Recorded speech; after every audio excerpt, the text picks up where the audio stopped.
Hi welcome to Kriti Gowda YouTube channel. Hi guys, good morning. ಏನಪ್ಪ ಇವತ್ತು ಹೀರೆಕಾಯಿ ಹೆಚ್ಚ್ತಾ ಇದ್ದಾಳಲ್ಲ ಅಂತ ಯೋಚನೆ ಮಾಡ್ತಿದ್ದೀರಾ? ಇವತ್ತು ಹೀರೆಕಾಯಿ ಚಟ್ನಿ ಮಾಡೋಣ ಅಂದ್ಬಿಟ್ಟು ಹೀರೆಕಾಯಿನ ಹೆಚ್ಕೊತಾ ಇದ್ದೀನಿ ಗಾಯ್ಸ್. ನೋಡಿ, ಇದು ತುಂಬಾ ಹೆಲ್ತಿಗೆ ಒಳ್ಳೆಯದು ಅಂತ ಹೀರೆಕಾಯಿನ ಚಟ್ನಿ ಮಾಡ್ತಾ ಇದ್ದೀನಿ ಗಾಯ್ಸ್.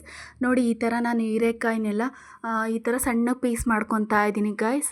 ನೋಡಿ, ಈ ಥರ ಫಾಸ್ಟಾಗಿ ಹೆಚ್ಕೊತಾ ಇದ್ದೀನಿ. ನಮ್ಮ ಮನೇಲಿ ಅದಕ್ಕೆ ಏನು ಇಷ್ಟೊಂದು ಸ್ಪೀಡಾಗಿ ಹೆಚ್ಚುತ್ತಿಲ್ಲ, ಕೈ ಹುಷಾರು ಅಂತ ಅವರು ನನ್ನ ಟೀಸ್ ಮಾಡ್ತಾ ಇದ್ದಾರೆ ಗಾಯ್ಸ್. ನೋಡಿ, ಈ ಥರ ಹೆಚ್ಕೊತಾ ಇದ್ದೀನಿ ಹೀರೆಕಾಯಿನ. ಫ್ರೆಶ್ ಆಗಿತ್ತು ಹೀರೆಕಾಯಿ. ನೋಡಿ ಎಷ್ಟು ಫ್ರೆಶ್ ಆಗಿದೆ ಅಂದರೆ ತುಂಬ ಎಳೆ ಹೀರೆಕಾಯಿ.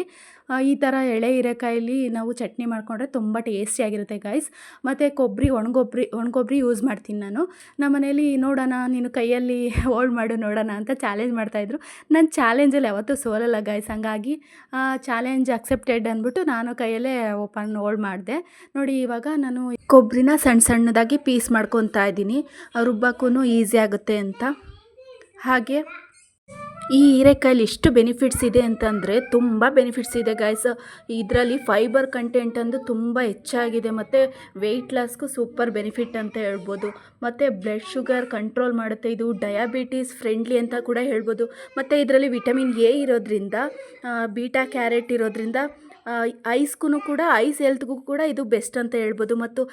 ಮತ್ತು ಹೈಲಿ ವಾಟರ್ ಕಂಟೆಂಟ್ ಇರೋದ್ರಿಂದ ಹೈಡ್ರೇಟ್ ಆಗಿರುತ್ತೆ ಬಾಡಿ ಯಾವಾಗಲೂ. ಮತ್ತು ಇದರಿಂದ ಸ್ಕಿನ್ ಹೆಲ್ತ್ಗೂ ತುಂಬಾ ಒಳ್ಳೆಯದು ಅಂತ ಹೇಳ್ಬೋದು.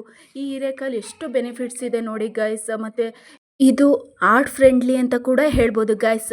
ಹಾರ್ಟ್ ಹೆಲ್ತ್ಗೂ ಕೂಡ ತುಂಬಾ ಒಳ್ಳೆಯದು ಮತ್ತು ದೇಹನ ತುಂಬ ತಂಪಾಗಿಡುತ್ತೆ ಅಂತ ಹೇಳ್ಬೋದು.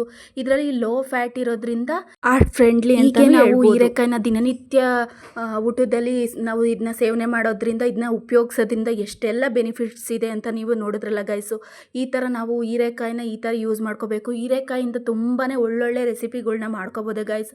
ಹೀರೆಕಾಯಿ ಪಲ್ಯ, ಹೀರೆಕಾಯಿ ಸಾಂಬಾರು, ಹೀರೆಕಾಯಿ ಹುಳಿ, ಹೀರೆಕಾಯಿ ಚಟ್ನಿ ಅಂತ ತುಂಬ ವೆರೈಟೀಸ್ನ ಮಾಡ್ಕೋಬೋದು ಗೈಸ್. ಇದರ ಟೇಸ್ಟು ಕೂಡ ತುಂಬ ಅಷ್ಟೇ ಚೆನ್ನಾಗಿರುತ್ತೆ ಅಂತ ಹೇಳ್ಬೋದು. ಮತ್ತು ಹೆಲ್ತ್ಗೂ ಒಳ್ಳೆಯದು ಮತ್ತು ಟೇಸ್ಟ್ಗೂ ಒಳ್ಳೆಯದು ಅಂತ ನಾನಿವತ್ತು ಈ ಥರ ಹೀರೆಕಾಯಿ ಚಟ್ನಿನ ಮಾಡಿದ್ದೀನಿ. ಇದು ಅನ್ನಕ್ಕೆ ತುಂಬಾ ಚೆನ್ನಾಗಿರುತ್ತೆ ಗೈಸ್. ಎಷ್ಟು ಟೇಸ್ಟಿಯಾಗಿರುತ್ತೆ ಅಂದರೆ ತಿಂತಾಯಿದ್ರೆ ಇನ್ನೂ ತಿನ್ನೋಣ ಅನಿಸುತ್ತೆ. ಒಂದು ಸ್ವಲ್ಪ ಊಟ ಮಾಡೋದು ತುಂಬ ಜಾಸ್ತಿನೇ ತಿಂದ್ಬಿಡ್ತಾರೆ ಹೀರೆಕಾಯಿ ಚಟ್ನಿ ಮಾಡಿದ್ರೆ. ನೋಡಿ ಗೈಸ್, ಈ ಥರ ನಮ್ಮ ಹೀರೆಕಾಯಿ ಚಟ್ನಿ ರೆಡಿಯಾಗಿದೆ. ಮತ್ತು ಇವಾಗ ನಾನು ರೈಸ್ ಮಾಡ್ಕೊಂಡಿದ್ದೆ. ಇವಾಗ ಆ ರೈಸ್ ಜೊತೆ ಹೀರೆಕಾಯಿ ಚಟ್ನಿ ಹಾಕ್ಕೊಂಡು ತಿಂತಾಯಿದ್ದೀನಿ ಗೈಸ್. ತುಂಬಾ ಟೇಸ್ಟಿಯಾಗಿತ್ತು. ನೀವು ಒಂದ್ಸಲ ಟ್ರೈ ಮಾಡಿ ಗೈಸ್, ಯಾವ ಥರ ಇದೆ ಅಂತ ಹೇಳಿ. ಇವತ್ತಿನ ವ್ಲಾಗ್ ಇದಾಗಿತ್ತು. Thank you so much. Bye bye guys.